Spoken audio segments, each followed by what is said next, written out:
Next up, we've got Elizeu Zaleski dos Santos, Easy Dose, as I like to call him, taking on Rinat Fakhretdinov. And I've had sad stories with both these guys, man. I bet Elizeu Zaleski dos Santos bigly against Benoit Saint Denis. I've never lost a bet on a Benoit Saint Denis fight, except for fight doesn't go to decision. Ooh, that one was gross, man. I thought that fight should have been stopped 10 times over.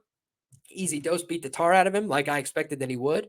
The thing about Easy Dose that's a little bit scary, 24-7, right? He's on a 2-fight win streak at 36 years of age. The thing that's scary is just that he's a little bit long in the tooth, right? He's an older guy. He's been around for a long time. He's had a couple cancellations as well. He withdrew from a bout with Munir Lazez that I would have favored him, pretty heavily. He got the split decision win over Abu Bakar Nurmagomedov as a -105 pick'em type price. So overall, even that Muslim Salikov loss back at UFC 251, split decision, could have went either way. The Leech knocking him out still is like a standout, like outlier type performance for him in terms of an underperformance. The Leech is a good fighter, but went to China and got knocked out there. Pretty tough spot for him. Luigi Vendramini, I believe, took his back, gave a little bit of a scare there when he was a massive favorite, but he knocked out Sean Strickland, the current champion. Other than that, guys, he has not lost since Nicholas Dalby 2015. So he lost to the Leech in 2019. He lost to Muslim Salikov in 2020, but he went on a run. Omari Akhmedov, Lyman Good, Max Griffin, Sean Strickland, Luigi Vendramini, Curtis Millender. That's a great run of wins. So this guy is very dangerous. He's a very serious fighter. 10-3. I remember somebody on Twitter, I accosted them probably a month ago or so. I'll retweet it. So if you guys aren't following me at LiamPicksFights, I will make sure to retweet this later. But this guy was telling me Elizeu Zaleski's a bum, right? And I was like, yeah, 10-3 in the UFC and knocked out the current middleweight champion. What a bum he is, right? People just say things, right? They don't fact check themselves at all. So yeah, wins over Benoit Saint Denis will age pretty well. The Alexei Konchenko win, I think he sent that guy packing from the UFC as well. So this guy has put on very good performances. Last time out, I tried to fade Rinat Fakhretdinov. That did not turn out well for me. I'll tell you guys, Rinat Fakhretdinov absolutely butchered Kevin Lee. It was one of the most brutal beatdowns of the year. One of the worst bets I've ever placed.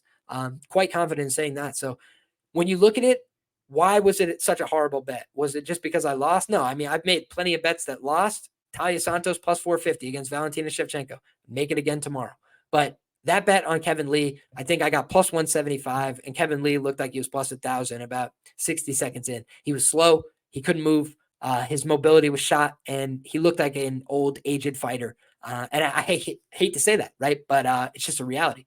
Kevin didn't look like he could move anymore. He looked stuck in the mud. He looked stiff, and he was getting hit cleanly, just getting blasted, right? Rinat Fakhretdinov had a much more competitive, honest fight with Andreas Michailidis than he did with Kevin Lee. So that told me all I needed to know. But I think you look at how that win against Brian Battle's aging. It's aging just fine. He absolutely dominated Brian Battle, who I've been making money on ever since because people have been low on him because he got audited. But I just feel like Brian Battle, good fighter, disciplined, durable, tough, doesn't want to quit. And Rinat absolutely rinsed him, just took him for his lunch money in each and every round. So I think that Rinat can be a real problem for people when he gets on top.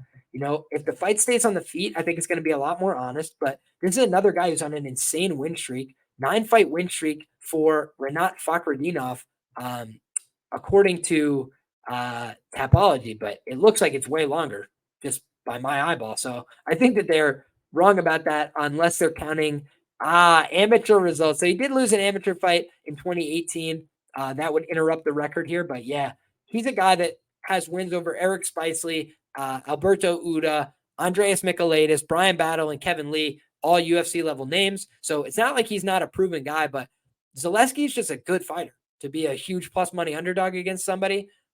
Let's go back and look at how he's performed against the number in the past. Fakhretdinov, 3-0 as a favorite, 51.5% ROI. Easy Dose, 6-2 as an underdog, 39.4% ROI. So both of these guys have been overperforming expectations. They've been doing a great job against the number, and they've done a good job in these previous odds categories. So it's going to be a really tricky fight for me to call. But think about it like this.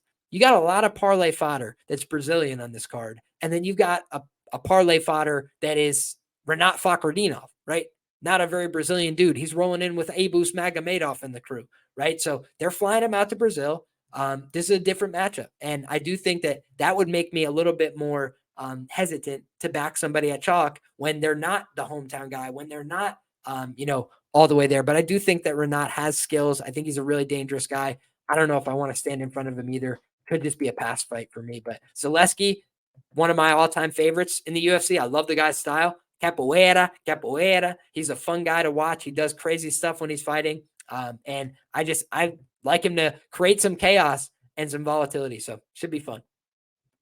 But he hasn't done that great against the Russians. As we leave off, we'll just talk about he got the win over Abu Bakar. He lost to Muslim Salikov, and he beat Alexei Kunchenko. He beat Omari Akhmedov. Did he get anybody else? Yeah, so not so bad actually. He's had mixed results against the Ruski. So we wish him very well. Easy dose, but he's got a handful in the Gladiator, Rinat Fakhretdinov. So should be a hell of a fight. And shout out to Dixon, says Zaleski off the juice, not the same dude versus someone younger and athletic. Here's the one thing I will say. I'm with you if face-offs show that he's not on the sauce. We're back in Brazil, baby. We never know. This guy could show up looking like $1 million. So I think that's a space that you're going to want to watch. Look at the face-offs there. But I do agree. In the early going, I think that Rinat is probably getting takedowns. But the question is, can Zaleski offer anything off his back that will make Rinat worried? So far, nobody's really done that. And despite having a black belt, I've seen Zaleski in some really dangerous spots. So I'm going to wait and see how this line moves throughout the week. But the one thing I may look to get on would be Rinat Fakhretdinov by sub. Zaleski hasn't been subbed in an eternity, and he is a black belt. But Guilherme Bamba got him in 2013. He's been submitted on more than one occasion. So he's 3-2 career to the sub. He's getting a little bit older. He could get clubbed and subbed in this spot, or he could get physically exhausted by Rinat. So maybe the ends by sub could be tricky as well, because I do think Renat's going to force some grappling.